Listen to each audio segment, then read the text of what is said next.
این بخش یاد میگیریم که چطوری لایه فیلممون رو جابجا کنیم، بزرگ و کوچیک کنیم، بچرخونیم یا حتی شفافیت اون رو تغییر بدیم. همه این تنظیمات توی پنل افکت کنترل هست. یعنی هر لایه فیلم ما یه پنل افکت کنترل داره و تنظیمات مختص به خودش. خب پنل افکت کنترل دو بخش داره، بخش موشن که شامل این بخش هست و بخش اوپاسیتی که این چند تنظیم رو داره. خب شروع میکنیم از بخش موشن. تو قسمت پوزیشن من میتونم لایه فیلمم رو جابجا کنم رو محور X و Y. ببینید من موسم رو میارم روی این قسمت که محور X من هست، کلیک رو نگه میدارم و موسم رو به سمت راست و چپ میکشم. میبینیم که تصویر من به سمت چپ و راست میره. یا حتی میتونم توی محور Y کلیک رو نگه دارم و سمت راست و سمت چپ ببرم موسم رو. میبینیم توی محور Y داره جابجا میشه. یا میتونم تصویرم رو بزرگ و کوچیک کنم. تو بخش اسکیل موسم رو اینجا نگه میدارم و باز موسم رو به سمت چپ و راست میبرم. میبینیم که تصویر من کوچیک و بزرگ میشه. این تنظیمات کجا به دردمون میخوره؟ برای زمانی که چند تصویر رو میخوایم توی قاب قرار بدیم. مثلا من اینو کوچیک کنم و توی قسمت پوزیشن اینو ببرم سمت چپ تصویرم و کنارش تصویر سمت راستم بیارم. حالا این تکنیک رو بعداً با هم کار میکنیم. بخش بعدی روتیشن هست، یعنی چرخش، و من موسم رو میارم رو اون قسمت، کلیک رو نگه میدارم و موسم رو سمت چپ و راست میبرم. میبینید که تصویر من در حال چرخش هست. من میتونم همین حالت تصویرم رو ثابت نگه دارم. اگه پلی کنم تصویر من به همین صورت پخش میشه.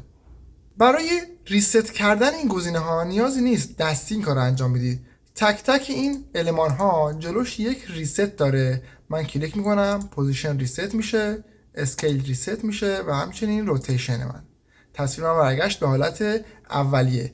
یا اگه میخواین کامل تنظیمات رو ریست کنین، از قسمت موشن ریست کلی رو میزنید. تو بخش بعدی من میتونم از اوپاسیتی کمک بگیرم که شفافیت لایه‌مو رو کم کنم. الان روی 100% میتونم بذارم روی 50%، میتونم بذارم روی 10%. یعنی با 10% شفافیت داره نمایش داده میشه. این زمانی کاربرد داره که چند تا لایه روی هم باشه. مثلا من این لایه‌مو میارم بالا روی لاین 2، یه ویدیو اضافه میکنم توی لاین 1. حالا میبینید که این دو تصویر با هم ادغام شدن به خاطر اینکه اوپاسیتی این لایه بالا کم شده. حالا 100 بذارم چه اتفاقی میافته؟ تصویر اصلی من میاد و اگه کمترش کنم لایه زیر کم کم نمایش داده میشه. حالا برای ادغام دو تصویر گزینه دیگه هم داریم به نام بلند مود که خیلی بهتر این کار انجام میده. پس من این گزینه اوپاسیتی رو میذارم روی 100 و با بلند مود بازی میکنم. مثلا میذارم روی مولتیپلای. ببینین ادغام رنگ های تیره یا لایتن، ادغام رنگ های روشن و همچنین گزینه‌های دیگه که میتونین روشون مانور بدین و تست کنین. به همین سادگی من میتونم لایه فیلمم رو کنترل کنم. برای مثال من میخوام دو تا تصویر رو کنار هم توی قاب قرار بدم.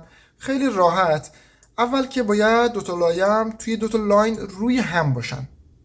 خب این اوپاسیتی رو من برمیگردونم، بلند مود رو حالت نرمال.